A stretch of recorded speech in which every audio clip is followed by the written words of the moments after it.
Welcome to My 11th Circle presents Cricbuzz Live. Gee, I've waited a long time to say that. Hopefully you waited a long time to hear it too, because we had so much fun together.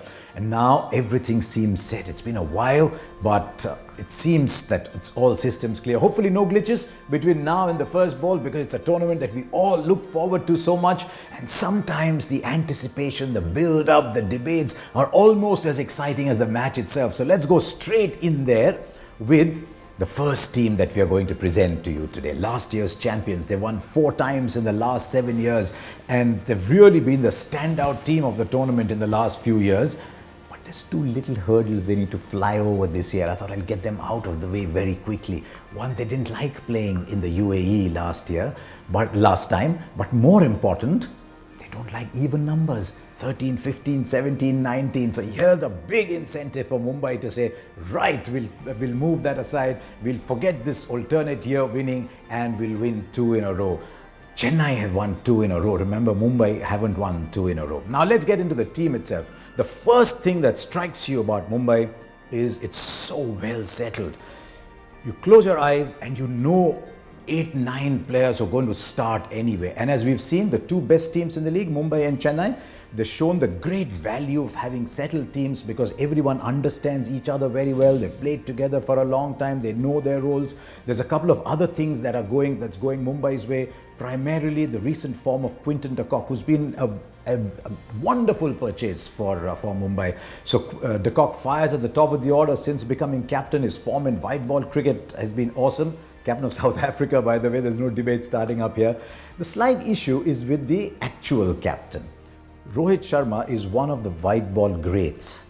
And yet, you look at the last 3 years, 46 games, he's only had 750 plus scores at an average of 25, and yet he's delivered 2 titles. So if Rohit starts to fire, can you imagine what this tournament will be like for Mumbai? Rohit Sharma, Quinton de Kock is a dream opening pair if both are firing together.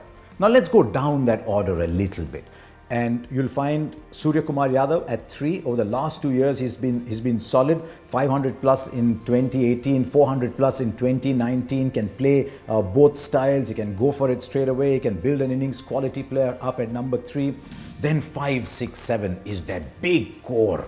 Pollard, Pandya. Every year we come and tell you, Pollard, Pandya. And they're the ones who've been delivering. I saw Pollard in the West Indies. He's become big, but he's still clearing the boundary that easily. So Pollard, Pandya. The question is, do they want to have a floater like Ishan Kishan at 4 or 7 and then move all these people up? Or do they want to play an extra slow bowler and move Pollard to 4 or maybe Hardik to 4? I'd love to see Hardik get that responsibility. Hardik to 4, Pollard 5, Krunal 6. If they want another left-hander, Krunal up. So just see how much flexibility they have within this solid core of players. Now let's come to the bottom half. The first thing that strikes you is Bumrah has to play all 14. I know they've got a backup in Dhaval Kulkarni, Goods, honest bowler, but Dhaval Kulkarni is not Jasprit Bumrah. So they desperately need Bumrah to be in form. Every time Mumbai have done well, they've had 2 overseas fast bowlers along with Bumrah, one of whom bowls at the start, and that's why they've bought Trent Boult. So Trent Boult bowls in the power play, leaves Bumrah free to bowl at the death. So can they play Boult, Coulter-Nile and Bumrah? Yes, they can if they can back Coulter-Nile to bat at number 7. Now, number 7 on an average is 7-8 balls, 10 balls max. So surely they can back Coulter-Nile to play at 7, and that will allow them to play Jayant Yadav or Anukul Roy to take advantage of what we believe would be slowish conditions in the UAE. So what that means is there's 6 bowling options straight away. There's Pandya, Bumrah, another spinner. You've got Rahul Chahar in as well. You play Anukul Roy. You play 2 overseas fast bowlers. You've got 7 bowling options plus Pollard, who I notice is bowling in the West Indies. And if Coulter-Nile can deliver at 7, Anukul Roy can bat as well. Then they've got batting down to number 8 as well. No Malinga though. But in the absence of Malinga, they've got these 2, and remember the solid McClenaghan is still there to come running in hard and bowl all the difficult overs. So still a very good side, still will start favourites.